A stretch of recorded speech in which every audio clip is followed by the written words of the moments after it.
Bab 1576, Nasib Itu. Nama, peternakan tingkat dewa penulis, lembut dalam senjata baja. Plus matikan mengatur ulang. Xia Ruofei mengangguk sambil tersenyum. Luo Qingfeng berkata lebih hati-hati, dia tidak takut untuk berbicara di depan Xia Ruofei tanpa kepastian 100%, tetapi Xia Ruofei tidak terlalu mempedulikannya, hanya mengobrol saja. Dia sudah memutuskan untuk berpartisipasi dalam lelang ini. Jika ada cincin penyimpanan yang muncul dalam pelelangan, dia akan berusaha memenangkannya. Kalau tidak, maka tidak ada apa-apanya, dan haknya adalah menambah ilmunya. Meskipun Xia Ruofei telah mencapai tahap awal Jin Dan, di dunia latihan saat ini, latihan ini tidak rendah, tetapi dia tidak tahu banyak tentang dunia latihan, dan sebagian besar situasi terbatas yang dia kuasai sebagian besar melalui Luo Qingfeng dan Liu Chengfeng memberitahunya bahwa lelang ini adalah kesempatan langka untuk bertemu banyak praktisi dan berhubungan dekat dengan mereka. Kesempatan seperti itu tentu saja tidak akan dilepaskan oleh Xia Ruofei. Xia Ruofei dan Luo Qingfeng, satu tuan dan satu pelayan, mengobrol sambil terbang menuju pedang di timur laut. Faktanya, penerbangan jarak jauh seperti itu sangat membosankan, apalagi jika sering terbang di atas laut. Setelah kesegaran awal berlalu, pemandangan di depan Anda selalu berupa laut yang sama, dan pinggirannya tidak terlihat sekilas. Sepertinya terbang tidak akan berakhir. Apalagi terbang dari jalur yang pada dasarnya tidak melewati pulau manapun ini semakin monoton. Sejujurnya, konsumsi vitalitas oleh Royal Sword Flying sangat kecil. Bahkan teknik pedang kerajaan Luo Qingfeng mungkin tidak secanggih Xia Ruofei, tapi dia, yang juga merupakan biksu awal Jin Dan, masih bisa mengandalkan kekuatannya sendiri untuk waktu yang lama Royal Sword Flying. Ketika keduanya berangkat pada sore hari, dan arah penerbangannya kira-kira searah rotasi bumi, hari menjadi gelap. Tanpa disadari, matahari terbenam berwarna merah menyala perlahan-lahan turun ke bawah permukaan laut di belakang kedua sisinya, dan saat matahari terbenam mengarah ke barat, bagian atas laut dengan cepat menjadi gelap. Para praktisi memiliki kepekaan yang kuat terhadap arah, dan Xia Ruofei juga memiliki GPS seluler untuk memastikan posisi, sehingga jarak pandang yang buruk tidak akan mempengaruhi penerbangan mereka. Hanya saja membosankan terbang ke arah yang sama. Xia Ruofei mengobrol baik dengan Luo Qingfeng. Dia mengira Luo Qingfeng terbang ke Pulau Taoyuan dalam semalam, dan dia terbang sendirian. Saya bisa membayangkan betapa membosankannya hal itu. Meskipun konsumsi energi keduanya tidak terlalu banyak, Xia Ruofei hanya menggunakan setengah energi di Dantian, dan Luo Qingfeng masih memiliki setidaknya setengah dari cadangan energi, tetapi Xia Ruofei memutuskan untuk istirahat. Bagaimanapun, membawa senjata dan perlengkapan bukanlah hal yang terlalu mendesak. Jika tidak terlalu lama untuk meninggalkan kapal, dan dia baru saja menerobos ke Jin Dan pada tahap awal, dia belum mencoba penerbangan pedang kerajaan jarak jauh, dan dia pasti tidak akan pergi sendiri. Jadilah portir. Namun, penjaga di Pulau Taoyuan tidak ada di tempatnya. Senjata dan perlengkapannya sudah ada beberapa hari sebelumnya atau beberapa hari kemudian. Nyatanya, hal itu tidak berdampak banyak. Oleh karena itu, Xia Ruofei tidak perlu terburu-buru. Jadi dia melambat, dan Luo Qingfeng di samping melihat Xia Ruofei melambat, dan dia juga dengan cepat melambat. Xia Ruofei tertawa dan berkata, "Brice, apakah kamu tidak lelah? Haruskah kamu turun sebentar?" Luo Qing bingung dan berkata, "Tuan, orang tua itu merasa baik-baik saja, setidaknya setengah dari cadangan vitalitasnya, dan dapat terbang beberapa jam lagi." Xia Ruofei melambaikan tangannya dan berkata, "Tidak. Perlu menguras tenaga sendiri. Misi kita tidak mendesak. Saya merasa sedikit lelah jika Anda tidak lelah, terutama membosankan. Mari kita berhenti dan istirahat sebentar ayo." Petik 2. Luo Qingfeng tentu saja tidak keberatan dengan usulan Xia Ruofei, tapi dia memikirkannya dan berkata dengan ragu-ragu, "Tuan, sekarang kita semua berada di bawah laut, atau wanita tua itu pertama-tama mencari tahu apakah ada pulau di dekatnya, dan kemudian apakah tuan rumah akan pindah untuk beristirahat." Xia Ruofei tertawa dan berkata, "Kamu tidak perlu merepotkan. Ayo turun." Setelah berbicara, Xia Ruofei mengendalikan pedang terbang di bawah kakinya dan mulai turun. Luo Qingfeng mengikuti Xia Ruofei dengan kebingungan dan turun. Diam-diam dia berpikir, apakah dia mengatakan bahwa tuannya ingin mengendalikan pedang terbang tepat di atas laut untuk beristirahat.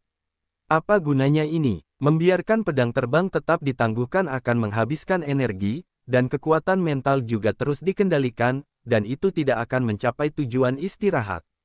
Dan karena semuanya ditangguhkan, mengapa tidak diturunkan saja? Bukankah sama pada 2 atau 3 kilometer?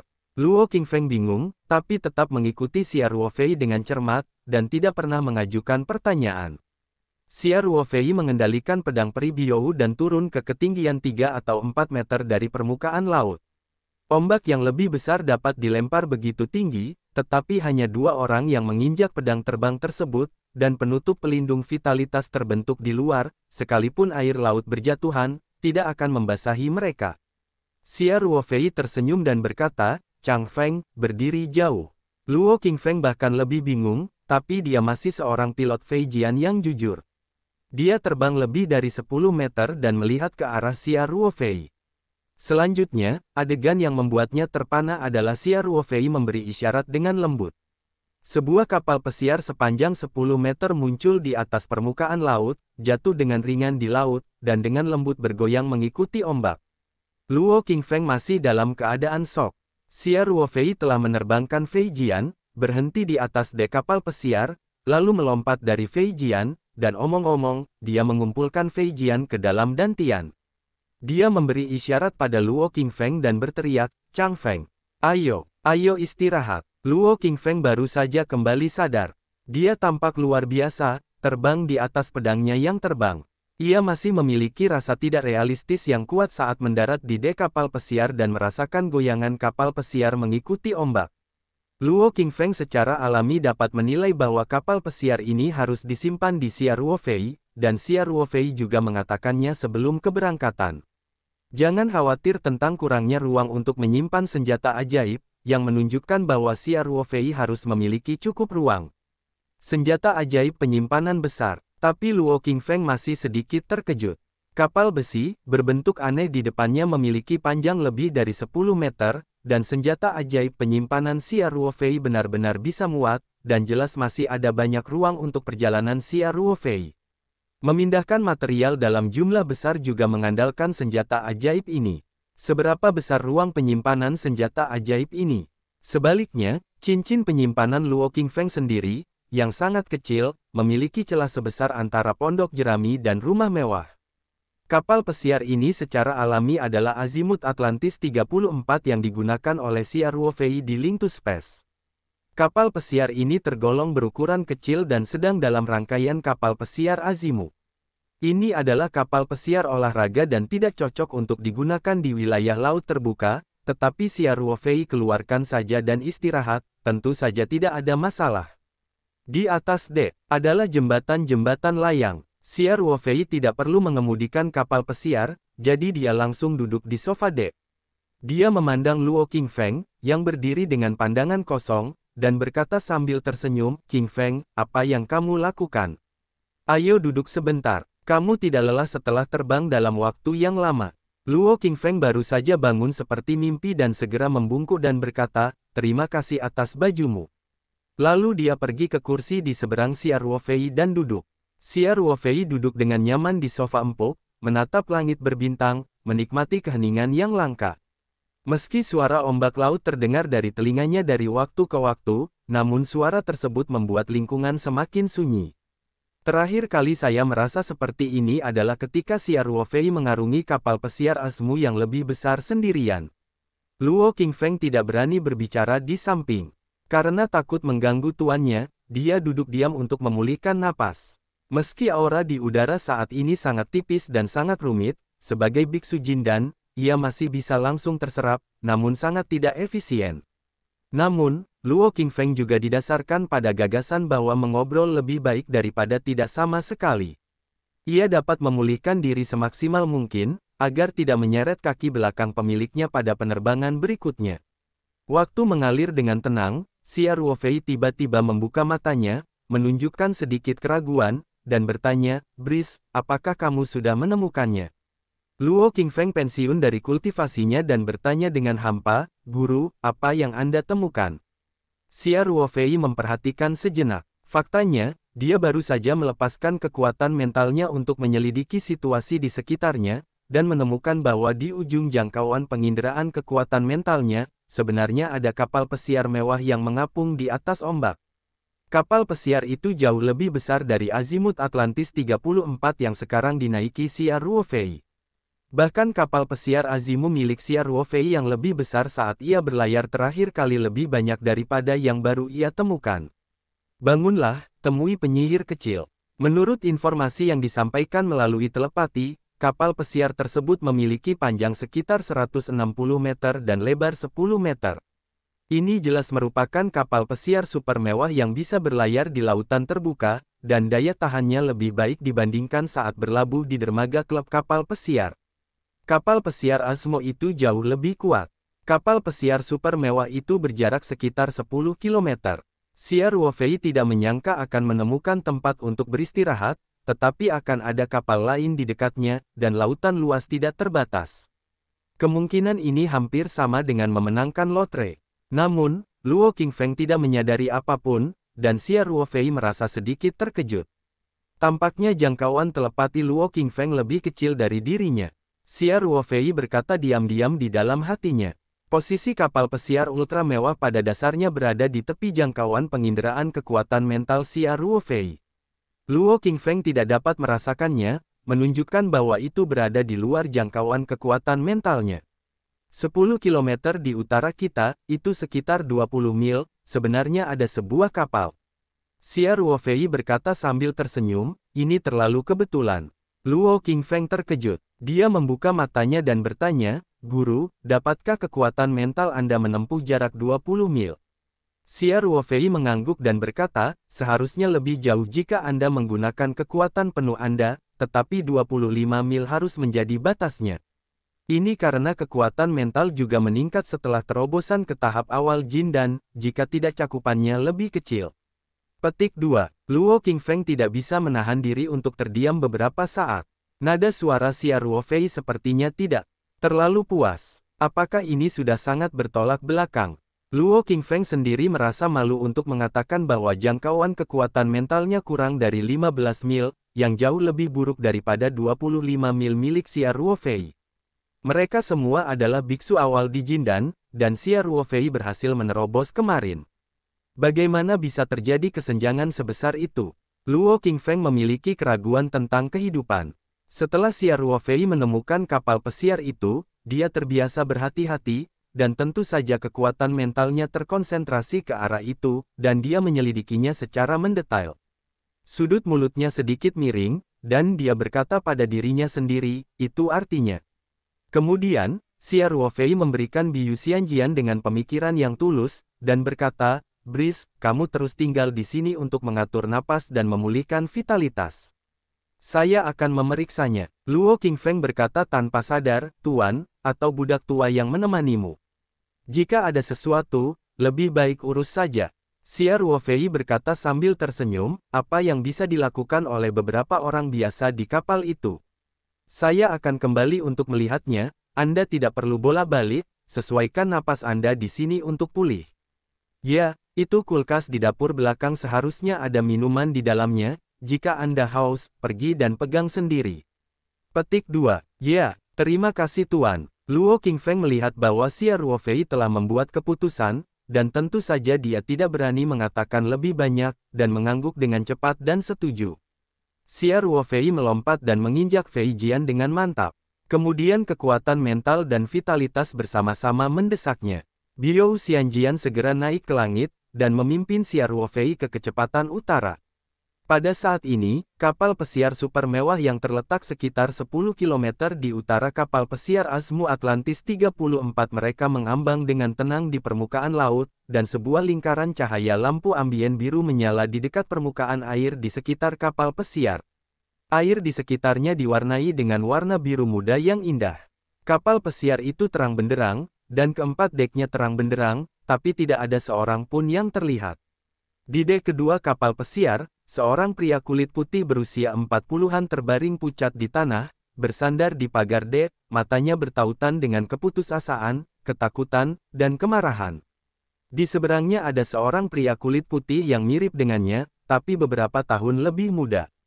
Pria kulit putih ini memegang pistol kaliber besar di tangannya dan 4 pria bertubuh besar berdiri di belakangnya. Keempat pria bertubuh besar itu semuanya mengenakan seragam pramusaji, namun banyak noda darah di kemeja putihnya. Tentu saja, ini jelas merupakan darah orang lain. Keempat pria besar itu tidak terluka. Mereka semua melingkarkan tangan di dada. Melihat pria kulit putih Parubaya dengan acuh tak acuh. Davis, kamu tidak berguna jika membunuhku. Pria kulit putih Parubaya mengertakkan gigi. Di bawah undang-undang federal, semua properti saya akan diwarisi oleh istri dan anak-anak saya. Tidak ada uang, saudaraku sayang, kamu naif sekali. Davis tersenyum tipis, mengeluarkan selembar kertas dari saku dalam jasnya, dan perlahan-lahan membentangkannya. Charlie, bukankah kamu lupa bahwa kamu menandatangani surat wasiat setahun yang lalu? Begitu kamu mati, semua saham di milikmu nama akan diwarisi olehku. Ternyata Charlie dan Davis berkulit putih Parubaya dengan pistol di depannya ini ternyata bersaudara. Sekarang yang jelas bukan kakak-kakak Christine yang tampil, tapi kakak-kakak yang tergantung di dinding. Charlie membeku dan berteriak dengan marah, Davis. Kapan saya menandatangani surat wasiat seperti itu? Kamu ingin uang dan kamu gila. Davis dengan tenang berkata, Anda akan segera menandatangani, dan waktu penandatanganannya adalah setahun yang lalu. Apakah ada masalah? Saudaraku sayang. Charlie tiba-tiba kembali, matanya meledak marah, menatap Davis, meraung, kamu ingin membuat surat wasiat. Mimpi saja, aku sudah mati, kenapa aku harus menandatangani surat wasiat sialan ini denganmu? Aku bahkan jika kamu mati, kamu tidak akan berhasil. Davis tersenyum dan berkata dengan ringan, Charlie, kamu pasti akan bekerja sama. Mimpi. Charlie mengertakkan gigi. Bunuh aku. Jangan tertipu. Davis berkata sambil tersenyum, jangan khawatir. Bulan sangat bagus malam ini, saya tidak ingin mengirim Anda ke jalan secepat ini. Mengapa tidak mendengarkan bagaimana surat wasiat ini ditulis? Karena itu, Davis mengabaikan Charlie, yang telah menutup matanya dan ingin mati, dan berpikir dalam hati, saya Charlie Koch, dan sekarang di bawah kesaksian Jenkins, seorang pengacara yang berpraktik, membuat surat wasiat berikut. Charlie tiba-tiba membuka matanya, dan berteriak dengan marah, kamu penjahat. Kamu bahkan membeli Jenkins. Sekalipun suatu surat wasiat ditandatangani olehnya, surat wasiat itu mungkin tidak sah jika tidak ada pengacara yang memenuhi syarat untuk mempraktekkannya. Davis menulis isi surat wasiat seperti ini untuk memastikan keamanannya. Jelas sekali, dia bahkan pengacara Jenkins pun membelinya. Anda tahu, Jenkins adalah penasihat hukum Charlie. Dia telah bekerja dengan Charlie selama lebih dari 15 tahun. Pada dasarnya, semua masalah hukum utama Charlie dipercayakan kepada Jenkins, termasuk beberapa hal yang kurang terlihat. Lihat Charlie trust di Jenkins. Jelas sekali, bahkan Jenkins pun mengkhianati dirinya sendiri, yang membuat Charlie semakin marah. Melihat kehancuran emosi kakaknya, Davis tampak sangat bahagia. Senyuman cerah muncul di wajahnya dan berkata, Charlie, saudaraku sayang, kamu sangat tidak sabar, Jenkins hanyalah orang kecil, aku belum selesaikan surat wasiatmu. Petik 2. Setelah berbicara, Davis melanjutkan membaca, jika saya mati, semua properti atas nama saya, termasuk namun tidak terbatas pada saham grup bisnis keluarga, semua real estate dan uang tunai yang saya pegang, di mana 100 juta dolar akan diwarisi oleh istri saya Anina dan putranya Luka, dan sisanya sebagian hartanya diwarisi oleh saudaranya, Tuan Davis Koch. Davis menyelesaikan surat wasiatnya, dan dengan sabar memasukkan surat wasiat itu ke dalam sakunya, lalu berkata sambil tersenyum, Charlie, pernahkah kamu mendengar? Saya meninggalkan 100 juta untuk adik ipar dan keponakan saya tersayang. Dolar AS. Kata hati nurani, saya orang yang baik hati. Perjanjian ini terlalu baik untuk Anda.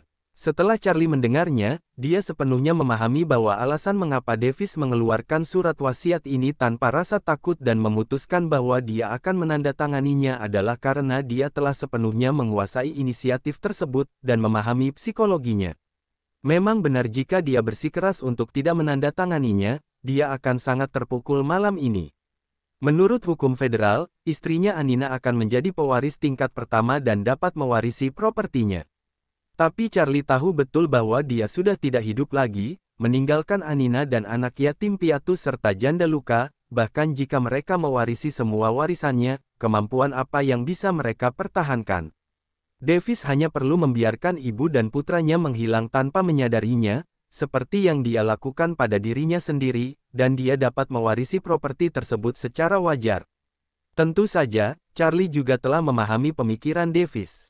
Alasan mengapa Davis mengeluarkan surat wasiat seperti itu dan meninggalkan ibu dan anak Anina dengan harta senilai 100 juta dolar bukanlah hal yang lembut, bahkan saudara laki-lakinya sendiri. Bagaimana si pembunuh bisa bersikap baik kepada saudara ipar dan keponakannya? Davis menganggapnya sepenuhnya demi kepentingannya sendiri. Pertama-tama, jika keluarga dari 3 anggota keluarga Charlie mengalami kematian karena kecelakaan secara berturut-turut, maka Davis, yang merupakan pihak berkepentingan, akan dipertanyakan. Meski sulit bagi orang lain untuk menemukan bukti, Davis tidak rela kehilangan reputasinya, sehingga ia rela mengeluarkan sedikit uang untuk membeli reputasi tersebut. Hal kedua dan terpenting adalah jika Anina dan Luka terbunuh secara tidak terduga setelah mewarisi warisan, dan Davis mewarisi warisan tersebut melalui hubungan kekerabatan, itu setara dengan membayar 2 pajak warisan. Anda harus tahu warisan Amerika. Pajak sangat berat. Sebaliknya, 100 juta dolar sungguh gerimis. Bagaimanapun, keluarga Koch yang terkenal adalah salah satu dari sedikit keluarga besar di Amerika Serikat. Aset keluarga Koch telah mencapai lebih dari 300 miliar dolar AS, dan Charlie, sebagai kepala keluarga kontemporer, adalah grup keluarga atas namanya. Sahamnya melebihi 70% dan kekayaan bersihnya setidaknya 200 miliar dolar AS. Dengan bunga senilai 100 juta dolar AS, Anda dapat dengan lancar dan sukses mewarisi 100 miliar aset. Penjualan seperti itu hanyalah sebuah tawar-menawar. Davis memandang Charlie sambil tersenyum, dan tidak mengatakan apapun, membiarkan wajahnya berubah. Charlie merasa frustrasi karena meskipun dia bisa mengetahui semua pemikiran Davis, dia tidak punya cara untuk menghentikan hal ini terjadi. Untuk sesaat, Charlie membuka matanya dan menatap Davis, bertanya, bagaimana saya bisa yakin bahwa setelah Anda mendapatkan tanda tangan saya, Anda masih akan membayar Anina dan Luka 100 juta dolar untuk memenuhi kontrak Anda? Dan tidak pernah menyakiti mereka. Anda bisa mendapatkan uang dan memotong akarnya. Petik 2. Davis tersenyum berlebihan dan mengangkat bahu, saudaraku, mengapa saya harus merusak reputasi saya hanya dengan 100 juta dolar? Anina dan Luka tidak tahu apa yang terjadi hari ini. Mereka tidak memiliki ancaman terhadap saya. Mengapa saya harus membunuh mereka? Charlie tidak bisa menahan diri untuk tidak menutup mulutnya, dia harus mengakui bahwa Davis benar. Menurut pemahaman Charlie tentang Davis, jika dia benar-benar berhasil kali ini, demi menjaga citra baiknya, dia tidak hanya akan bertindak melawan ibu dan anak Anina, tetapi juga akan menunjukkan tatapan penuh kasih sayang di depan orang luar dan menjaganya, nama janda saudara laki-laki yang meninggal. Jika Charlie menandatangani surat wasiat, dia harus membunuh laut itu sendiri, dan harta bendanya pasti akan diambil oleh saudaranya, Davis. Tapi bagi Anina dan Luka, yang terbaik adalah memikirkannya terpilih. Lagi pula, tidak peduli dia menandatangani atau tidak, nyawanya pasti tidak akan terpelihara, dan harta bendanya tidak akan terpelihara. Davis, seolah-olah dia bisa membaca pikiran, berkata ke samping tepat waktu, Charlie, kamu harus memikirkan Anna dan Luka. Setidaknya kamu tidak ingin melihat mereka berdua segera mengikutimu. Ya Tuhan, jika kamu tidak melakukannya tanda tangani kata ini, meskipun aku berhati lembut, aku harus melakukan sesuatu terhadap adik ipar dan keponakanku tersayang. Akan sangat menyedihkan jika ini terjadi padaku. Petik 2. Charlie tidak bisa menahan gemetar ketika mendengar kata-kata itu. Dia tahu bahwa Davis telah mencapai level yang dia miliki saat ini, dan dia tidak dapat melihat ke belakang. Tujuan utama Davis adalah memiliki properti senilai 100 miliar dolar AS. Jika dia tidak menandatangani, dia tidak akan membantu Anina dan Luka memperjuangkan lebih banyak properti, tetapi mereka akan membunuh mereka. Meskipun Charlie tidak bisa 100% yakin apakah Davis akan memenuhi janjinya untuk membayar 100 juta dolar AS setelah dia menandatanganinya, Charlie bisa 100% yakin bahwa istri dan anak-anaknya akan segera meninggal jika dia tidak menandatanganinya. Kedua kejahatan itu diutamakan. Terlebih lagi, jika Davis bisa membayar sekitar 100 juta dolar AS dan membuka diri terhadap Anina dan luka demi reputasinya di masa depan, itu akan menjadi pelarian bagi ibu dan anak Anina. Dengan mengingat hal ini, Charlie akhirnya mengatasi rasa frustrasinya. Dia menghela nafas dan berkata, "Kemarilah. Saya akan menandatangani kata ini." Davis bersiul kegirangan, dan berkata, "Aku tahu, Charlie, kamu akan membuat pilihan yang paling cerdas." Karena itu, Davis mengeluarkan surat wasiat dan pena tanda tangannya, berbalik dan menyerahkannya kepada seorang pria besar berkostum pelayan, dan berkata, "Ambil untuk menandatangani saudaraku." Kemudian Davis berkata kepada Charlie, "Hari ini benar-benar hari yang berkesan, jadi tolong tanda tangani tanggalnya hari ini, setahun yang lalu." Charlie mengangguk tanpa suara. Dia mengambil surat wasiat dan pena tanda tangan dari pria besar yang menyamar sebagai pelayan, lalu menatap Davis sekilas, dan berkata dengan isyarat, "David, kamu agak terlalu berhati-hati." Petik 2. Davis tahu apa yang dikatakan Charlie bahwa dia tidak berani memberikan surat wasiat itu sendiri, tetapi memberikannya kepada orang besar itu. Dia mengangkat bahu dan berkata, "Saya tidak akan lupa, Charlie, Anda pernah menjadi juara lepas di MIT. Meskipun Anda tidak muda sekarang, fajar kemenangan telah tiba, dan saya tidak akan membiarkan diri saya mengambil sedikit risiko, dari." Charlie membaca surat wasiat itu dengan cermat dan berkata tanpa mengangkat kepalanya, "Kamu sangat berhati-hati dan sabar sehingga aku tidak pernah menyadari ambisi serigalamu." Charlie tidak dapat menerima kenyataan ini sampai sekarang. Di matanya, Davis hanyalah seorang pengembara yang tidak bermoral. Seperti anak-anak kaya yang tak terhitung jumlahnya di Amerika Serikat, dengan mengandalkan kekayaan keluarganya, dia dapat menghabiskan kekhawatirannya tanpa rasa khawatir. Dalam hidupnya, tidak peduli berapa banyak yang dia belanjakan, uang tidak akan pernah bisa dibelanjakan. Era keluarga Koch adalah 1 abad yang lalu. Dalam 100 tahun terakhir, grup Koch telah berkembang seperti bola salju. Sekarang sudah menjadi konsorsium raksasa. Tentakel bisnisnya mencakup industri seperti industri, energi, keuangan, dan internet. Selain itu, keluarga Koch tidak hanya mencapai kesuksesan komersial yang besar, tetapi juga berpartisipasi secara luas dalam politik Amerika. Bahkan di tahun 1980-an, kepala keluarga Koch yang sezaman juga mencalonkan diri sebagai presiden AS. Tentu saja kampanyenya berakhir dengan kegagalan. Sejak itu, keluarga Koch mengubah strateginya, menggunakan kekayaan keluarga untuk melanjutkan tata letak, dan mengorbankan dukungan terhadap kandidat. Selama beberapa dekade, keluarga Koch telah menjadi salah satu sponsor emas terbesar di Amerika Serikat. Nantinya, tentu saja, mereka juga harus membalasnya, memberikan sumber daya politik yang cukup bagi keluarga Koch. Selain itu, keluarga Koch telah berkomitmen untuk mengembangkan kekuatan bawah tanah dalam beberapa dekade ini. Keluarga Koch telah memainkan peran penting dalam kekuatan gelap Amerika Serikat dan dunia. Dapat dikatakan bahwa keluarga Koch memiliki koneksi yang kuat baik di dunia politik maupun bisnis di Amerika Serikat, dan juga memiliki pengaruh yang besar dalam kekuatan bawah tanah. Keluarga seperti itu sulit membayangkan kekayaan yang diperolehnya. Tidak berlebihan jika dikatakan, misalnya Davis ingin menandatangani cek dan memberikannya kepada mobil sport muda yang ditemui Nenmo tadi malam, hanya dalam waktu singkat ia menandatangani cek tersebut dan ngomong-ngomong dengan Nenmo di sini. Koch keluarga menghasilkan lebih banyak uang daripada mobil sport. Dalam keluarga seperti itu, bagaimana Anda bisa menghabiskan semua uang Anda? Faktanya, Davis berperilaku seperti anak kaya kebanyakan. Dia menghabiskan uang seperti air mengalir setiap hari, dan penuh dengan anjing dan kuda yang sensasional. Ia kerap tampil di berbagai pesta kelas atas. Tapi ada satu hal, dia tidak pernah menunjukkan ambisi sedikit pun. Tampaknya kehidupan mabuk seperti itu adalah pengejaran hidupnya.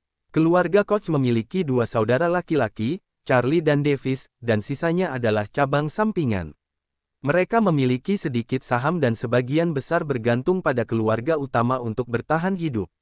Menurut praktik keluarga Koch, Charlie yang menjadi pemilik menguasai sebagian besar saham, sedangkan Davis hanya memiliki kurang dari 10% saham. Tentu saja, meski kurang dari 10%, ia tidak bisa mengeluarkan dividen tahunannya, apalagi nilai sahamnya sendiri sudah melebihi 20 miliar dolar AS. Charlie bukannya tanpa rasa aman, namun ia tidak secara khusus menjaga terhadap Davis, karena Davis sama sekali tidak mengungkapkan ambisinya untuk menempati properti keluarga. Kali ini, Charlie melaut dengan kapal pesiar super mewahnya. Sebenarnya, tindakan pengamanan lebih ketat, tapi Davis tidak tahan. Davis rupanya sudah merencanakannya sejak lama. Superiah dengan total panjang lebih dari 160 meter ini memiliki performa keselamatan kelas 1. Selain kamar tidur utama yang berfungsi anti peluru, juga terdapat escape boat berkecepatan tinggi bahkan yang berukuran kecil. Selain itu, untuk menjaga pelayaran normal kapal pesiar ini, termasuk kapten, pelaut, koki, pelayan, pengawal, seluruh tim melebihi 80 orang, tetapi Davis tanpa sadar lebih banyak menyusup ke pos ini, menanam orang kepercayaannya. Charlie bahkan tidak tahu kapan Davis masuk ke kapal pesiar. Harga kapal pesiar super mewah ini lebih dari 1,5 miliar dolar AS, jauh lebih mahal dibandingkan jet pribadi. Itu adalah salah satu kapal pesiar termahal di dunia, dan kinerja keselamatannya hampir yang pertama, bahkan ketika ditemui di laut. Kemungkinan besar badai dapat bertahan. Jadi Charlie sangat santai di laut. Kali ini ia sedang berlibur di Hawaii, lalu mengajak dua aktris Hollywood yang baru rilis untuk bermain bersama. Ini hanyalah relaksasi biasa dalam kesibukannya sehari-hari. Dulu, dia biasa menaiki kapal pesiar super mewah ini untuk melaut tanpa masalah. Namun saat dia sedang paling santai, anak buah Davis tiba-tiba mendapat masalah. Ada lusinan orang di Davis End. Mereka tersebar di berbagai posisi, dan mereka tiba-tiba menyerang di waktu yang bersamaan. Mereka membunuh pengawal terbaik di sekitar Charlie untuk pertama kalinya, dan beberapa dari mereka tidak memikirkannya. Setiap peluang perlawanan ditembak mati di tanah. Sisanya adalah staf biasa, dan tidak ada ruang untuk perlawanan di hadapan Davis dan lainnya yang memiliki perlengkapan lengkap, dan mereka dikendalikan dalam waktu sesingkat-singkatnya. Ketika semua ini terjadi, Charlie diguyur hujan di kamar tidur utama termewah di seluruh kapal pesiar dan dua pendatang baru Hollywood. Lingkungan kedap suara membuatnya sama sekali tidak menyadari apa yang terjadi di luar. Saat Davis, yang bersembunyi di ruang kru, muncul di hadapan Charlie, Charlie masih bersikap agresif.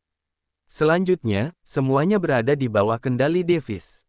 Kapal pesiar super, yang tampaknya bercokol di dalam emas, begitu bagian dalamnya ditembus oleh manusia, semua perlindungan keamanan tidak berlaku, dan hampir runtuh seketika.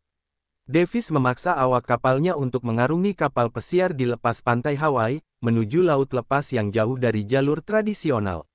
Di bawah selubung malam, sebuah tragedi di bumi terjadi di hadapan Charlie, yang membuatnya terpana. Davis menempatkan semua orang di kapal pesiar kecuali mereka yang dia atur untuk menyusup dan Charlie semua ke dek kedua, berlutut berdampingan dalam barisan besar, dan kemudian beberapa orang besar yang dia bawa sesuai dengan perintahnya, akan dibunuh dengan pistol berdasarkan namanya. Dua pendatang baru Hollywood pun tak luput, dan Charlie memperhatikan dua wanita cantik yang baru saja diguyur hujan di tempat tidur bersamanya, menghadap moncong tukang daging dengan ekspresi putus asa dan putus asa, lalu memasang peredam. Pistolnya menjulurkan lidah api yang samar-samar. Setelah tembakan rendah, dua orang cantik berdarah jatuh ke geladak seperti karung, dan setelah beberapa sentakan, mereka terdiam. Dek kedua kali ini benar-benar berdarah. Davis memandangi tubuh anggota kru tak berdosa yang telah dibantai olehnya, tergeletak di tanah, tidak hanya tanpa rasa tidak nyaman, tetapi juga kenikmatan yang haus darah. Tentu saja, acara yang dia rencanakan selama 10 tahun akhirnya berhasil dalam satu kali kejadian, dan dia akan segera mendapatkan sensasi warisan senilai 100 miliar dolar. Siapa bilang Anda tidak ingin uang lebih jika Anda tidak kehabisan uang? Keduanya lahir dari seorang ibu, dan merupakan anggota inti keluarga Koch. Mengapa Charlie memiliki sebagian besar kekayaan keluarga dan status sosial yang kuat yang dibawa oleh keluarga Koch, dan dia hanya dapat memegang Davis? Orang awam sepertinya tidak bisa diukur dengan dividen. Dividen dan sejumlah kecil saham ini, dalam pandangan Davis, hanyalah sedikit sisa rasa dingin yang keluar dari celah di antara gigi Charlie, yang merupakan sumbangan atas kemampuannya yang luar biasa dalam melahirkan. Davis tidak pernah kehilangan ambisinya, tetapi dia menyembunyikan ambisinya jauh sebelum menyerang, dan akhirnya berhasil dalam satu gerakan.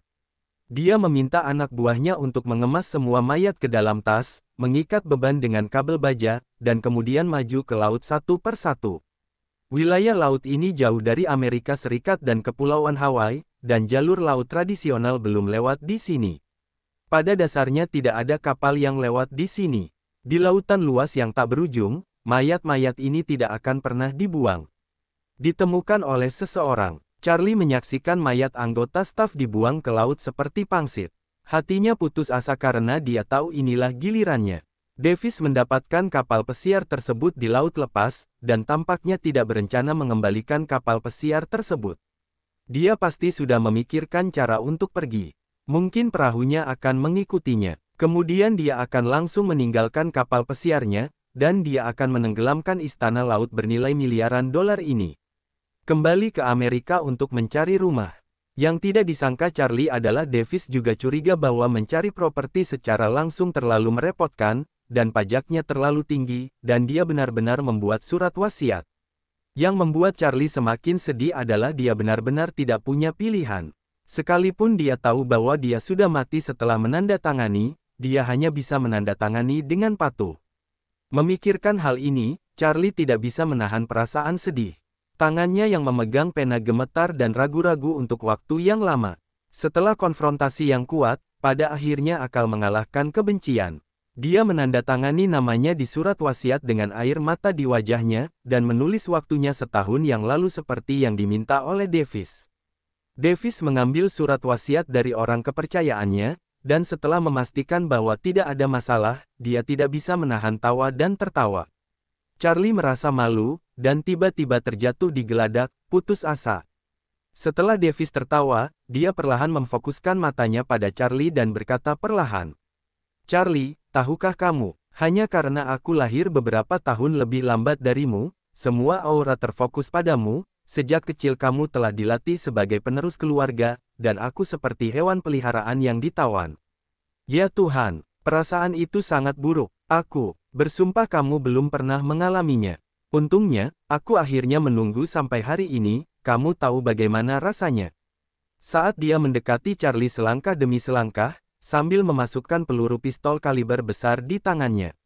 Bahkan saat ini, Davis tetap sangat berhati-hati, dan dia menjaga jarak aman yang cukup dari Charlie. Davis perlahan mengangkat pistolnya, mengarahkannya ke dahi Charlie, dan kemudian dengan senyum kejam di wajahnya, berkata, "Charlie, perasaanku sekarang adalah, akhirnya fajar." Davis menatap langit yang gelap, seolah melihat masa depan yang cerah, dia mengucapkan kata demi kata, "Charlie, saudaraku. Selamat tinggal." Charlie perlahan menutup matanya. Dia tidak lagi beruntung. Dia tahu bahwa kepalanya akan hancur menjadi semangka busuk oleh peluru pada saat berikutnya. Dia mungkin tidak bisa mendengar suara tembakan dalam jarak sedekat itu. Sudah kena, dan kesadaran akan tenggelam dalam kegelapan abadi. Saat ini Charlie diliputi ketakutan akan kematian dan keengganan terhadap takdir. Pahlawan dengan aset ratusan miliar, kenikmatan seperti apa yang Anda inginkan? Saya tidak menyangka bahwa saya baru berusia 40-an, bahwa hidup saya akan berakhir dengan cara yang tragis. Saat itu, sebuah tawa datang. Tawanya tidak keras, tapi terdengar sangat jelas di telinga semua orang. Davis berbalik dengan jelek dan berteriak, "Siapa? Siapa yang tertawa?" Davis baru saja meluapkan emosinya dan menikmati momen paling bahagia dalam hidupnya. Siapa yang tertawa saat ini? Apakah perkataan Laosu begitu konyol? Anak buah Davis saling memandang dan mereka mendengar tawa, tapi itu bukan dari salah satu dari mereka. Kecuali beberapa dari mereka digeladak, itu adalah Davis dan Charlie. Charlie memejamkan mata menyambut kematian tersebut, dan Davis melampiaskan semua penderitaan yang dideritanya dalam 2 atau 3 dekade terakhir. Tentu saja hal itu tidak mungkin bagi mereka. Buatlah tertawa, siapa lagi yang bisa melakukannya? Semua orang tiba-tiba teringat bahwa setengah jam yang lalu, mereka membantai puluhan awak kapal pesiar di D ini dan melemparkan mereka ke laut. Apakah itu? Memikirkan hal ini, semua orang tidak bisa menahan diri untuk tidak menggigil, kilatan ketakutan melintas di mata mereka. Jika di darat, mereka tidak akan tiba-tiba memiliki perkumpulan seperti itu. Lagi pula, meski kemungkinannya sangat rendah, mungkin masih ada tamu tak terduga. Tapi inilah lautan luas. Dan itu adalah laut terpencil yang jauh dari jalur tradisional. Kecuali beberapa orang yang bertugas di kokpit, semua orang yang masih hidup ada di sini. Kokpit berjarak lebih dari 100 meter dari dek kedua. Lagi pula, suara di sana tidak akan dikirim. Kalaupun bisa menular, bagaimana bawahan itu berani menertawakan Davis? Davis juga menemukan bahwa orang kepercayaannya memiliki ekspresi aneh di wajahnya. Rupanya, mereka tidak membuka mulut sekarang. Davis tidak bisa menahan diri untuk tidak tersandung. Siapa yang baru saja tertawa? Apakah ini halusinasi? Apakah kamu mendengar itu? Davis bertanya. Bos, maksudmu tertawa? Salah satu lelaki besar itu berkata dengan cepat, kami juga mendengarnya, tapi ini bukan. Aku tahu, Davis berkata dengan tidak sabar. Meskipun Davis tidak percaya pada hantu dan dewa, tetapi saat ini, dia merasa sedikit malu. Bagaimanapun, itu seperti ladang syuro. Kesedihan karena putus asa ketika para staf itu sekarat sepertinya bergema di telinga mereka. Aneh kalau tawa aneh keluar. Charlie juga membuka matanya, dan suara gemericik terdengar di tenggorokannya, dengan senyuman yang mengerikan, dan berkata, Davis, aku sudah mendengar tawa itu pasti pelaku kesalahan Hedrin. Petik 2. Hedrin adalah salah satu dari dua pendatang baru Hollywood yang melaut bersama Charlie kali ini. Awalnya, kedua aktor baru ini mengira mereka akan dekat dengan kepala keluarga Koch. Yang jelas dia hanya mainan Charlie, tapi pria bertubuh besar seperti Charlie, selama ada sedikit kebocoran di celah jarinya, sudah cukup bagi mereka untuk menjadi kaya dan kaya seumur hidup. Dua aktris muda tidak pernah memimpikannya. Di kapal pesiar super mewah yang didukung oleh istana bergerak di laut ini, sedang terjadi pembunuhan yang putus asa.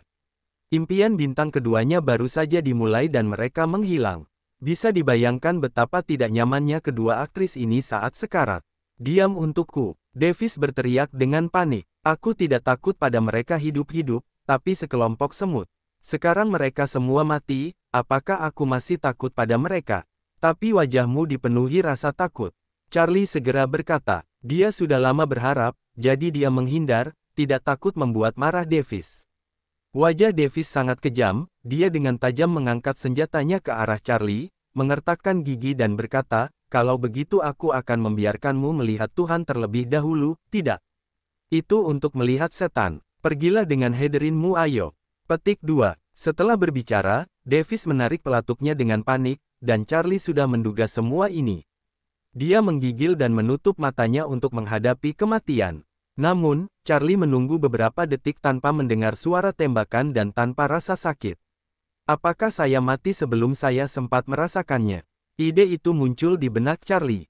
Namun, saat ini, dia tidak memiliki pengalaman mendekati kematian yang legendaris, cahaya apa yang berkibar dan cahaya suci seperti surga tidak ada, dan dia bisa merasakan perasaan angin laut bertiup di tubuhnya. Charlie mencoba membuka matanya. Dia tiba-tiba melihat pemandangan yang aneh. Davis terus menarik pelatuknya di depan matanya, tetapi pelatuknya sepertinya terbuat dari besi. Tidak peduli seberapa keras dia berusaha, dia tidak bergerak.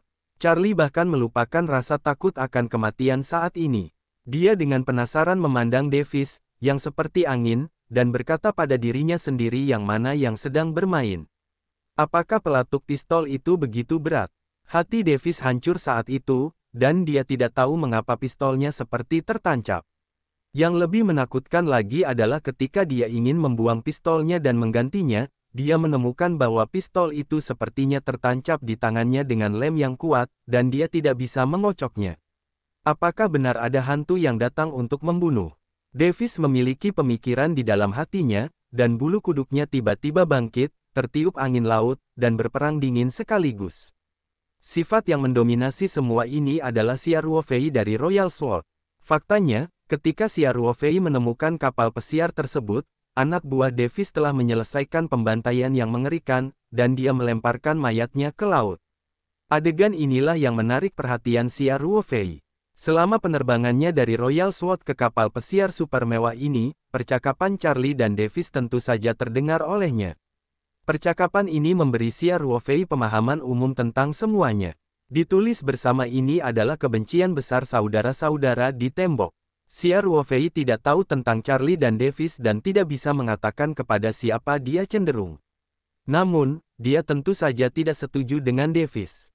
Bagaimanapun, Charlie tidak memperlakukan Davis dengan cara yang sama, keluarga coach selalu seperti ini, fokus melatih penerusnya, orang lain dari generasi yang sama juga bisa. Hidup nyaman dan hidup mewah. Kehidupan, tapi Davis menginginkan nyawa Charlie, ini saudaraku. Terlihat bahwa psikologi orang tersebut telah terdistorsi sepenuhnya. Apalagi Davis juga membunuh puluhan orang tak bersalah. Tindakan brutal seperti itu tentu saja akan menimbulkan kebencian Xia Ruofei.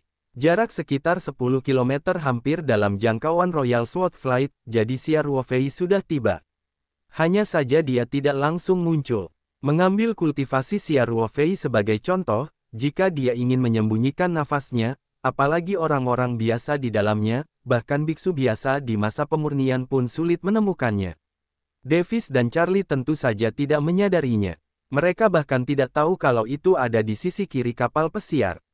Seorang biksu Kamisin Tiongkok menginjak pedang terbang dan melayang di atas laut. Kapal pesiar ini sangat besar, dan ketinggian perairannya lebih dari 10 meter. Xia Ruofei diam-diam tergantung di sisi kiri kapal pesiar dengan pedang terbang. Bagi mereka yang berada di dek kedua, kecuali mereka melihat ke bawah, mereka yakin tidak dapat melihat Xia Ruofei. Dan di malam yang gelap ini, di lautan tak berbatas, siapa yang kenyang dengan makanan dan melihat ke bawah dari pagar dek? Saat ini awan sangat tebal, dan jarak pandang di laut sangat rendah setelah matahari terbenam. Sekalipun Anda melihat ke bawah, Anda tidak dapat melihat apapun, bahkan nilai dari menyaksikan pemandangan pun tidak. Xia Ruofei tidak tertawa sampai Davis akhirnya hendak menyerang Charlie. Dia ingin segera muncul, tapi Davis dan bawahannya mulai curiga. Benar saja, dia melakukan kesalahan. Xia Ruofei terus menginjak pedang terbang itu dengan penuh minat, untuk melihat bagaimana reaksi Davis. Ketika Davis akhirnya terprovokasi oleh bahasa Charlie dan sangat ingin menembak Charlie, Xia Ruofei kemudian langsung menembak. Bagaimana orang biasa, Davis, dapat melepaskan diri dari kekangan mental seorang praktisi jin dan awal. Jadi ada adegan di mana dia hampir menarik pelatuknya dengan keras dan hampir menjentikkan jarinya, namun pelatuknya tetap tidak bergerak, bahkan pistolnya seolah menempel di tangannya. Wajah Davis memar dan menggeram, apa yang masih kamu lakukan? Singkirkan Charlie segera. Awalnya, para pria bertubuh besar itu bingung saat melihat penampilan Davis yang kejang-kejang.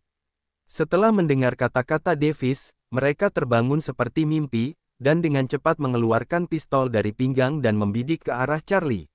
Jadi orang-orang besar ini juga merupakan tragedi. Seperti Davis, tidak peduli bagaimana mereka menarik pelatuknya, mereka tidak dapat menahannya sama sekali, dan mereka tetap tidak dapat melempar pistolnya. Charlie tampak terkejut, memandang Davis dan orang-orang besar itu. Mungkinkah itu manifestasi hantu Hedrin? Charlie tidak takut pada saat ini bahwa dia sudah meninggalkan gerbang hantu, mungkinkah ada akibat yang lebih buruk dari itu? Jika Xia Ruofei tahu bahwa Charlie menganggapnya sebagai hantu, dia akan tergoda untuk menariknya dengan telinganya. Kamu adalah hantunya. Jika Lao Su tidak muncul tepat waktu, di lautan luas, Anda tidak boleh menelepon setiap hari, tanahnya tidak bagus, maka seluruh keluarga Anda akan menjadi hantu. Xia Ruofei cukup bersenang-senang untuk bermain, dan kemudian dia memikirkannya dan mendesak Biou Xianjian untuk berdiri. Biou Xianjian menahan Xia Ruofei perlahan-lahan bangkit. Saat ini Xia Ruofei telah mengubah penampilannya sampai batas tertentu. Kini dia telah menjadi pemuda bernama Musim Panas, saat terakhir kali dia pergi ke Italia. Segera, Davis dan yang lainnya melihat pemandangan yang tidak akan pernah mereka lupakan. Seorang pemuda Tionghoa berpakaian kasual, dengan senyum santai di wajahnya, perlahan mengangkat kepalanya dari sisi kiri kapal pesiar, dan kemudian pemuda itu tidak melakukan apapun, seolah-olah sedang duduk di dalam lift. Tapi, betapa istimewanya laut di luar. Mungkin tidak ada kapal yang lewat di sini selama beberapa tahun, dan dek kedua setidaknya setinggi 10 meter dari laut. Dari mana asal orang ini? Tubuh Xia Ruofei terus meningkat, dan Davis serta yang lainnya membuka mata mereka lebih lebar lagi. Mereka melihat Xia Ruofei langsung melayang di udara. Tidak ada apapun di bawah kakinya. Pedang terbang itu sendiri tidak biasa dan bisa diterima oleh Dan Tianwen. Biasanya, selama Xia Ruofei berpikir, orang biasa tidak dapat melihat. Karena keberadaan pedang terbang ini, mereka terlihat seperti Xia Ruofei berdiri di udara, dan masih terus naik. Apakah ini ajaib? Sebuah ide muncul di benak Davis dan lainnya. Malam ini, di manakah seorang penyihir tiba-tiba muncul di lautan tak berbatas dan terpencil? Terlebih lagi, sihir bergantung pada alat peraga. Bahkan seorang pesulap hebat pun tidak dapat melakukan pemuda Tiongkok ini sekarang. Hal-hal yang tidak diketahui tentu saja membuat orang ketakutan. Apalagi Davis yang pernah berbuat buruk, tidak ada lagi rasa takut di hatinya saat ini. Adapun Charlie, tidak ada rasa takut di hatinya bahwa itu akan menjadi masalah besar, dan dia tidak akan lagi menghadapi hasil yang lebih buruk. Penampilan pemuda Tionghoa ini tentu saja beragam. Apapun hasil dari variabel ini, akan menguntungkan Charlie. Setidaknya dia masih hidup beberapa menit lagi, bukan? Terlebih lagi, penampilan aneh Davis dan lainnya barusan jelas ada hubungannya dengan pemuda Tionghoa ini. Dengan kata lain, pemuda ajaib Tiongkoklah yang menghentikan Davis untuk membunuhnya. Meski begitu, mungkin aku bisa bertahan. Charlie tiba-tiba melahirkan harapan yang kuat. Peri Timur, Charlie berseru. Dia adalah calon budaya Tionghoa ketika dia masih kuliah. Saat itu, dia baru berusia 20-an. Untuk dongeng-dongeng Cina yang sudah lama dirindukan dalam dongeng Cina, semua dewa peri bisa naik ke atas awan bahkan merebut kembali gunung, segala jenis kekuatan magis bahkan lebih menakjubkan. Jadi, ketika melihat penampilan bersinar seperti Xia Ruofei, Charlie pulih dari keterkejutannya, pikiran pertama adalah dia benar-benar bertemu dengan peri timur. Hanya ini yang bisa menjelaskan. Terlebih lagi, mengemudikan awan dan terbang di udara adalah standar para dewa Tiongkok. Xia Ruofei memandang Charlie dengan penuh minat, dan bertanya dalam bahasa Mandarin, apakah Anda tahu dewa-dewa Oriental? Suara Xia Ruofei membawa sedikit kekuatan mental, jadi nadanya polos dan datar, dan suaranya tidak keras, tetapi jatuh ke telinga Charlie, Davis dan yang lainnya, tetapi tuli seperti Huang Zhongdalu. Semua orang merasakan suara Xia Ruofei itu terdengar langsung di telinganya sendiri, tetapi juga dengan irama khusus, penuh kekuatan magis. Charlie telah mengambil budaya Tiongkok sebagai mata pelajaran pilihan, dan dia secara alami terlibat dalam budaya Tiongkok. Dia tergagap, saya, membaca San Hai Jing, dan mencari Tuhan.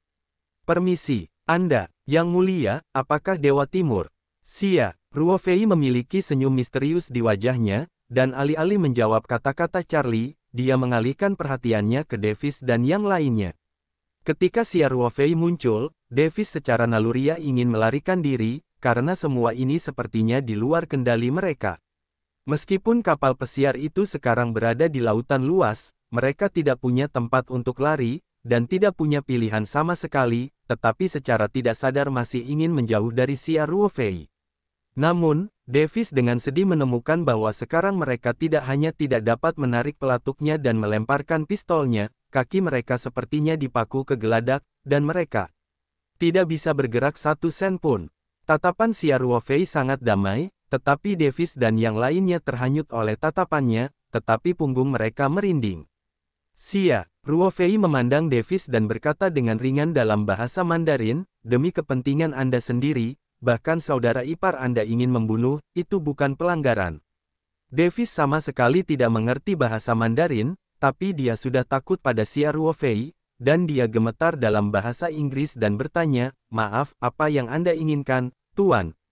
Charlie, dengan ekspresi kebencian, secara aktif menerjemahkan untuk Davis, peri Oriental ini mengatakan itu kamu mencoba membunuh saudaramu demi keuntungan pribadi, dan dia menjatuhkan hukuman mati padamu. Xia Ruofei tidak bisa menahan senyum, terjemahan Charlie masih benar. Meskipun, dosa tidak dapat ditoleransi, berarti hukuman mati tersirat dari waktu ke waktu, dari sudut pandang Charlie, karena semua dewa timur mengatakan bahwa Davis ditoleransi, Davis sudah mati, para dewa dalam legenda Tiongkok semuanya ditentukan oleh kata-kata.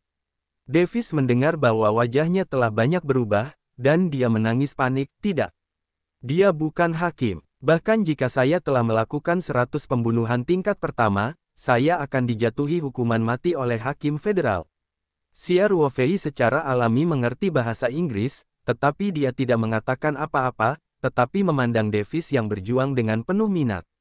Charlie mencibir, Davis, apakah kamu lupa apa yang baru saja kamu katakan? Ini adalah laut lepas, yang tinjunya lebih keras dari itu. Hukum federal tidak bisa mengendalikannya.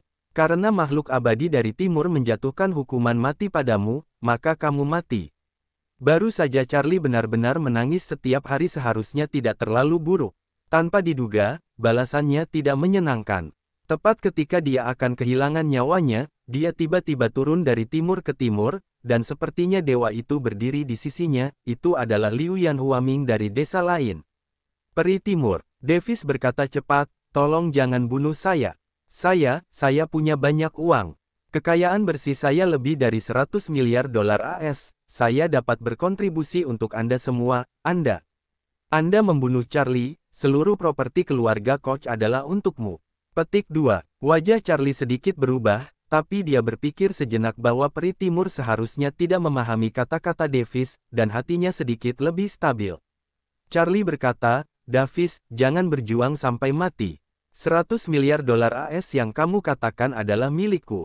Surat wasiat itu ilegal. Lagi pula, aku belum mati.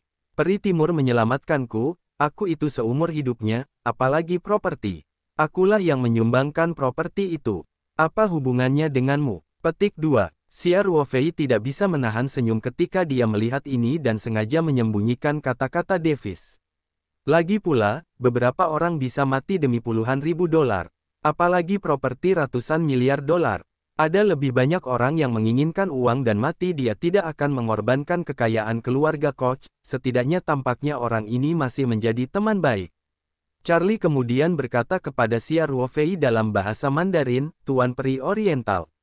Baru saja Davis mengatakan bahwa dia bersedia membeli nyawanya sendiri seharga 100 miliar dolar AS. Tetapi saya mengatakan kepadanya bahwa aset 100 miliar dolar AS adalah milik saya, untuk berterima kasih kepada Tuhan, rahmat penyelamat hidup Anda, saya ingin mendedikasikan seluruh kekayaan bersih saya untuk Anda, Tuan Peri. Bukan atas namanya. Petik 2. Xia Ruofei berkata dalam bahasa Inggris yang fasih, aku bisa mengerti kata-katamu. Davis dan Charlie menahan diri, Charlie memikirkannya, ya. Begitu Peri Timur ini muncul, tanpa bertanya apapun, saya tahu bahwa Davis telah membunuh saudara-saudaranya. Dan dia pasti sudah mendengar percakapan itu sebelum mereka. Bagaimana mungkin Peri Oriental tidak mengerti bahasa Inggris? Charlie juga diam-diam takut jika dia beruntung, dia merasa Dewa Oriental tidak dapat memahami kata-kata Davis dan menyembunyikannya, tetapi semuanya akan berakhir. Untungnya, Charlie memang sangat kagum pada Xia Ruofei dari lubuk hatinya, dan setelah mengalami banyak hal malam ini, rasa putus asa yang luar biasa membuatnya sangat meremehkan uang, dan dia berkata bahwa dia memberikan semua kekayaan bersihnya, tidak salah, itu semua dari hati. Davis tidak banyak berpikir. Ketika dia melihat pihak lain bisa mengerti bahasa Inggris, dia buru-buru berkata, Tuan ini, saya tidak memiliki ketidakadilan terhadap Anda, mengapa Anda harus membunuh saya? Selama Anda bisa melepaskan saya bersedia berubah dari jahat menjadi jahat, dan saya tidak berani memiliki hati yang lain. Selama kakak laki-laki saya memberi saya sedikit uang dan saya hidup, saya bersedia meninggalkan Amerika Serikat, dan saya tidak akan muncul dalam hidup ini. Lalu Davis buru-buru berkata kepada Charlie, saudaraku, kita bersaudara, aku tahu aku salah, tolong jaga orang tuaku, dan minta aku membiarkan pria ini memberiku kehidupan. Charlie, apakah kamu lupa bahwa aku dulu dalam kesulitan ketika saya masih kecil dan Anda akan memohon saya di depan ayah saya? Ingatlah saat saya membeli mobil sport favorit ayah saya. Ayah saya sangat kejam sehingga Anda keluar untuk berbicara mewakili saya tidak untuk dikalahkan. Davis sangat pintar, mengetahui bahwa dia harus menggunakan serangan emosional saat ini untuk memiliki vitalitas. Dia melihat situasinya dengan sangat jelas. Kunci untuk memahami masalah ini sebenarnya adalah Charlie. Selama Charlie tidak mau menyelidikinya, bagaimana mungkin yang disebut Dewa Oriental yang lewat bisa begitu berkuasa? Meskipun dia bahkan tidak ingin mengerti sekarang, bagaimana orang ini bisa keluar dari ketiadaan. Terbang dan muncul di lautan terpencil seperti itu. Charlie mendengar sedikit keraguan, dan dia memang dibawa kembali ke kenangan masa kecilnya oleh Davis. Ketika semua orang masih kecil, mereka masih sangat harmonis. Sebagai kakak laki-laki, dia juga memiliki banyak perlindungan untuk Davis, satu-satunya adik laki-laki, dan persaudaraannya selalu sangat baik. Xia Ruofei memperhatikan dengan dingin, memperlihatkan sedikit senyuman lucu. Meskipun Davis ini tersembunyi dengan baik, dia tidak bisa menyembunyikan mata Xia Ruofei. Ketika Davis mengucapkan kata-kata itu, kebencian sesaat muncul di matanya. Xia Ruofei sudah melihat matanya. Dia yakin jika Davis lolos dari kelahirannya kali ini, dia akan melakukan segalanya untuk membunuh Charlie, dan bahkan menggunakan uang untuk berkhotbah, mencoba menemukannya, dan membunuhnya dengan segala cara. Meskipun Xia Ruofei adalah seorang praktisi, dia tidak akan takut dengan kemungkinan balas dendam Davis, tetapi dia tidak terbiasa membiarkan ular berbisa itu melarikan diri. Sekarang kita dapat menyelesaikan masalah ini untuk selamanya. Mengapa repot-repot menghabiskan waktu berminggu-minggu? Tentu saja, Xia Ruofei tidak langsung membunuh Davis dengan cara yang sederhana dan kasar. Dia mengubah pikirannya sedikit, dan sudah memiliki ide di dalam hatinya. Xia Ruofei memandang Charlie dan bertanya dengan sedikit senyum di wajahnya, "Charlie, aku telah memutuskan untuk memberimu pilihan, dengan kata lain, nyawa Davis ada di tanganmu." Charlie belum kembali. Setelah Xia Ruofei mengatakan ini, dia melompat ke geladak dengan lembut, dan kemudian Biyu Xianjian mengerang panjang, seperti seekor naga terbang menjauh. Davis dan yang lainnya tidak merespon sama sekali, mereka merasakan kilatan pedang di depan mereka, dan beberapa tempat di tubuh mereka. Terasa dingin pada saat yang bersamaan. Mereka bertanya-tanya, apa yang sedang terjadi? Untuk beberapa saat, Davis dan talenta lainnya merasakan sakit di pergelangan tangan dan pergelangan kaki mereka, lalu garis darah perlahan muncul di tangan dan kaki mereka. Biyu Xianjian sangat tajam hingga tidak menyentuh pergelangan tangan dan pergelangan kaki Davis dan lainnya. Mereka tidak merasakannya, dan lukanya sangat tipis. Butuh beberapa saat agar darah mulai perlahan di bawah tekanan. Menembus dari luka, Davis adalah orang pertama yang berteriak seperti babi. Pada saat ini, dia menemukan bahwa tubuhnya telah kembali bebas, dan ikatan tak kasat mata itu tiba-tiba menghilang. Tetapi tangan dan kakinya tidak dapat menahan kekuatan apapun, dan bahkan pistol yang berat pun tidak dapat menahannya, dan jatuh ke tanah dengan sekali klik. Situasi orang-orang besar lainnya persis sama, dan senjata di tangan mereka jatuh ke tanah. Namun, bagaimanapun juga, mereka memakan semangkuk darah dengan pisau dan menjilat darah. Mereka lebih marah daripada Davis, dan Davis sudah kesakitan. Dalam sekejap, Biyu Xianjian milik Xia Ruofei telah memotong semua tendon dan paha belakang Davis. Charlie tercengang, dia yakin pemuda Tionghoa itu adalah peri oriental legendaris di hadapannya. Bagaimana lagi bisa ada cara yang abadi? Dalam menghadapi kekuatan tempur absolut seperti itu, kecepatan senjata api benar-benar tak tertandingi. Ada juga pedang hantu peri timur. Dia hanya melihat bahwa itu tampak seperti cahaya pedang, tetapi menghilang di langit malam dan segera menghilang. Apakah ini peri pedang legendaris? Charlie mau tak mau mempunyai pemikiran seperti itu. Saat dia belajar bahasa Mandarin, dia pernah melihat legenda pendekar pedang Sushan. Deskripsi pedang terbang legendaris sungguh mempesona. Mengambil level pertama musuh ribuan mil jauhnya sungguh mendominasi. Wajah Xia Ruofei masih terang dan terang. Dia berkata dengan ringan, "Charlie, sekarang mereka tidak memiliki perlawanan apapun. Apa yang ingin kamu lakukan terserah kamu." Xia Ruofei dan Charlie Pingsui bertemu satu sama lain. Hanya saja dia merasa bisa terjatuh ke lautan untuk mengistirahatkan kakinya dan bisa mengalami hal seperti itu. Itu juga semacam takdir, jadi dia menyelamatkannya.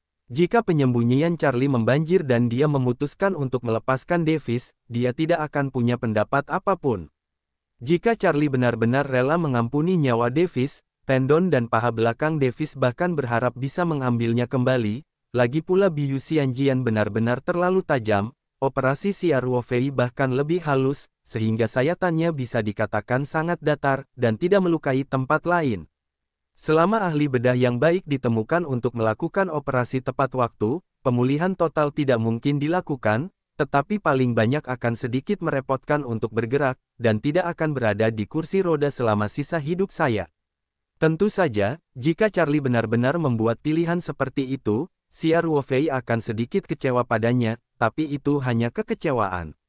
Setelah Xia Ruofei mengucapkan kata-kata ini, dia menginjakkan kaki di Biou Xianjian, yang tidak bisa dilihat Charlie, dan bersiap untuk pergi. Charlie melihat Xia Ruofei tampak seperti hendak pergi, dan dengan cepat berseru, "Tuan, tolong menjauh." Xia Ruofei telah mengemudikan Biou Xianjian beberapa meter di langit. Dia mendengar bahwa dia menghentikan Fei Jian dan berbalik dan bertanya, apa lagi yang bisa terjadi? Charlie dengan cepat berkata, "Tuan Peri, Davis dan beberapa rekan lainnya sedang bertugas di kokpit, dan mereka memiliki senjata api di tangan mereka. Jika Anda tidak sibuk dengan saya jelas bukan lawan mereka. Saya meminta Tuan Sensian untuk tolong." Xia Ruofei tidak bisa menahan senyum dan berkata, "Kebaikanmu bagus. Kamu tahu cara mengirim budak ke barat. Tapi, jika kamu berbicara tentang 5 orang di kokpit, maka jangan khawatir tentang hal itu. Mereka sekarang, seperti Davis, tanpa perlawanan apapun dan dapat dikatakan telah membantai Anda." Petik 2. Kekuatan mental Xia Ruofei dapat menjangkau setidaknya 15 km. Meskipun kapal pesiar ini merupakan salah satu kapal pesiar berskala besar terbesar di dunia, namun panjang totalnya hanya 160 atau 70 meter. Kekuatan mental Xia Ruofei tersapu. Seluruh kapal pesiar apa yang terjadi sudah jelas baginya.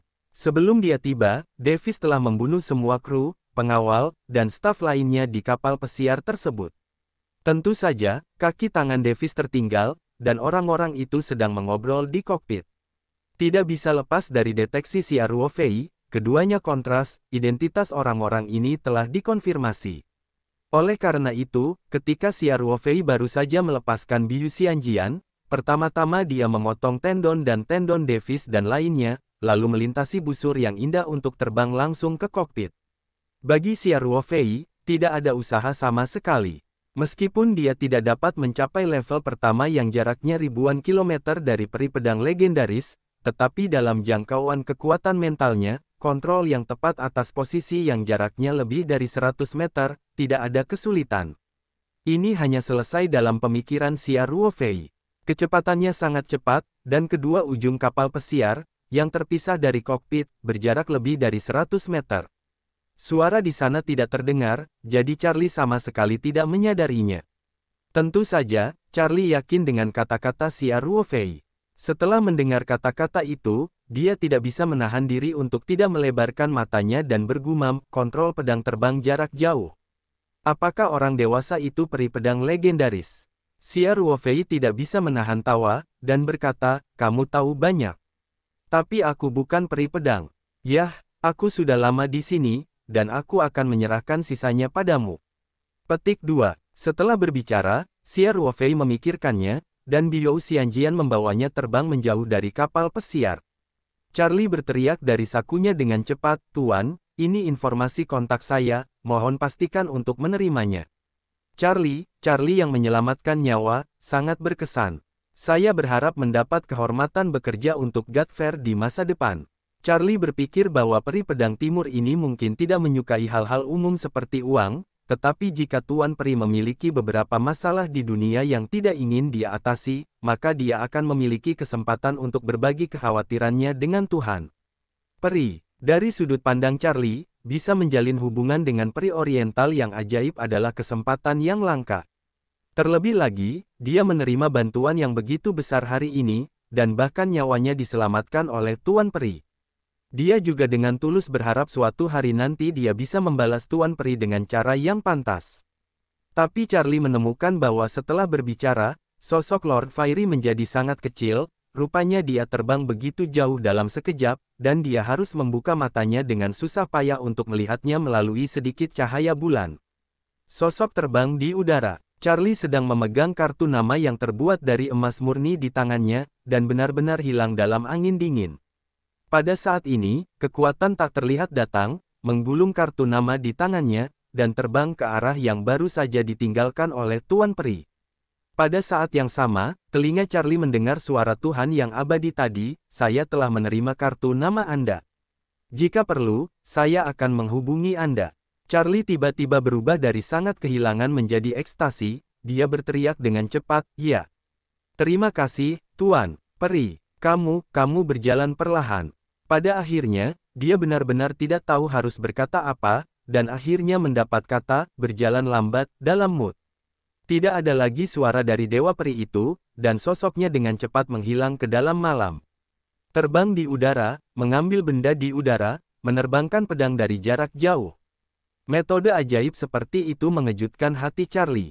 Sebelum hari ini, dia tidak pernah menyangka bahwa keajaiban abadi dalam mitos dan legenda Tiongkok itu benar-benar ada dalam kenyataan. Melihat semua ini dengan mata kepala sendiri hari ini benar-benar di luar kesadarannya. Charlie berdiri di depan pagar D dan berdiri lama ke arah menghilangnya siar Ruofei. Kemudian dia menjernihkan suasana hatinya dan menoleh ke arah Davis. Rasa sakit Davis sudah sedikit mereda saat ini, terutama karena keinginannya untuk bertahan hidup sangat kuat, dan dia tidak lagi peduli dengan rasa sakit di pergelangan tangan dan pergelangan kakinya. Begitu Charlie datang, Davis dengan cepat menunjukkan ekspresi menyedihkan dan memohon, "Charlie, saudaraku. Tolong lepaskan aku. Aku telah menjadi sia-sia, dan aku tidak akan pernah menjadi milikmu lagi." Status adalah ancaman, demi saudara kita, kamu. Orang-orang besar itu tidak berani berbicara sama sekali. Mereka tahu bahwa hidup mereka ada di tangan Charlie, dan cara paling efektif tentu saja adalah Davis yang memohon belas kasihan. Selama Charlie bersedia melepaskan Davis, maka beberapa dari mereka tentu saja ada harapan untuk bertahan hidup. Selain itu, tidak ada jalan lain. Meskipun mereka sekuat sapi beberapa menit yang lalu, meskipun pistol kaliber besar yang kuat ada di tangan mereka bahkan tidak memiliki kekuatan untuk memegang senjatanya. Tidak mungkin mengangkat senjata, apalagi membidik dan menembak. Dapat dikatakan bahwa mereka sekarang sepenuhnya adalah anak domba yang harus disembelih. Charlie menatap Davis dengan senyum aneh di wajahnya. Dia bertanya dengan lembut, "Saudaraku, Davis, apakah kamu memegang pistol ini di dahiku dan menarik pelatuknya? Apakah kamu pernah memikirkan saudara kita? Pernahkah kamu memikirkan orang tua kita di surga?" Charlie berkata sambil berjalan mendekat dan berjongkok untuk mengambil pistol Davis.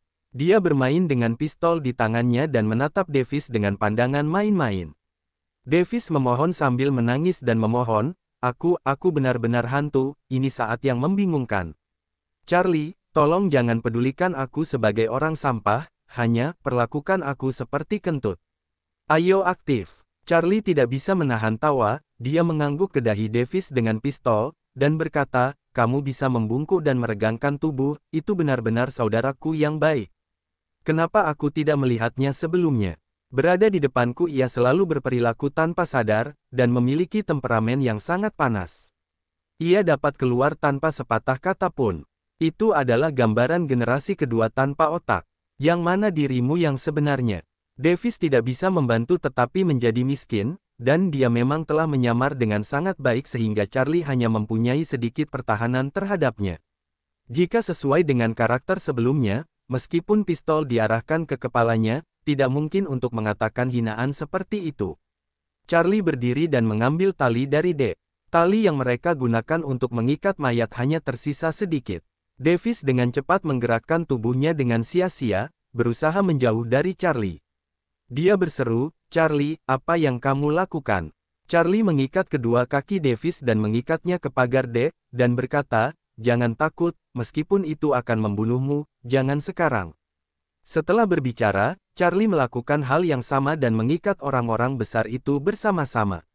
Mereka tidak memiliki kemampuan untuk melawan sama sekali, dan hanya bisa melihat Charlie mengikat mereka seperti perempuan jalang. Charlie mengambil dua pistol dari tanah dan berkata, "Mohon tunggu dengan sabar. Saya akan memeriksanya di kokpit." Setelah itu, dia melangkah menuju kokpit di sisi lain kapal pesiar dengan membawa pistol, dan sambil berjalan, dia melepaskan syal di pistolnya, dan melemparkannya ke geladak. Saat dia berjalan menaiki 3D melalui gang, Charlie berbalik dan tersenyum pada Davis, senyuman yang membuat Davis menyeramkan dan mau tidak mau berperang dalam perang dingin. Setelah beberapa saat, Davis dan yang lainnya mendengar beberapa suara tembakan tumpul dari kokpit. Setiap tembakan seakan mengenai hati mereka, membuat mereka gemetar. Apalagi orang-orang bertubuh besar itu, yang lebih malu lagi, rupanya Charlie telah menembak dan membunuh semua kaki tangannya yang masih berada di kokpit, jadi giliran mereka selanjutnya. Jika Davis, sebagai saudara laki-laki Charlie, masih memiliki peluang untuk mendapatkan nyawa, maka orang-orang besar ini, sebagai pembunuh yang membunuh begitu banyak awak kapal, memiliki identitas yang sama dengan mereka yang bertugas di kokpit. Sejak Charlie membunuh orang-orang di kokpit, tidak ada alasan untuk menahan mereka. Setelah beberapa saat, Charlie muncul di dek ketiga. Di mata Davis dan lainnya, Charlie saat ini hanyalah penjelmaan setan, mungkin ketakutan di hatinya, atau alasan mengapa Charlie baru saja membunuh seseorang. Singkatnya, bagi Davis dan yang lainnya tampaknya tubuh Charlie tampak lebih sedikit haus darah. Charlie turun dari tanjakan dengan cepat dan mencapai dek kedua. "Tuan Charlie, maafkan saya." Salah satu lelaki besar itu tidak bisa menahan rasa takut di hatinya dan tidak bisa menahan diri untuk meminta belas kasihan. Charlie tidak mengatakan apa-apa, hanya mengangkat tangannya dan menembak pria besar yang pertama kali memohon belas kasihan. Tembakannya sangat akurat. Pria besar itu hanya mendengus, lalu tidak ada suara lagi. "Sepertinya iuran keanggotaanku di klub menembak tidak dibayar secara cuma-cuma," Charlie berkata sambil tersenyum. Kemudian, di mata pria besar lainnya yang putus asa, Charlie menembak mereka semua satu per satu. Betapa miripnya pemandangan ini. Charlie menghela nafas. "Begitulah caramu memperlakukan para pekerja yang tidak bersalah itu setengah jam yang lalu, dan Heatherine yang cantik."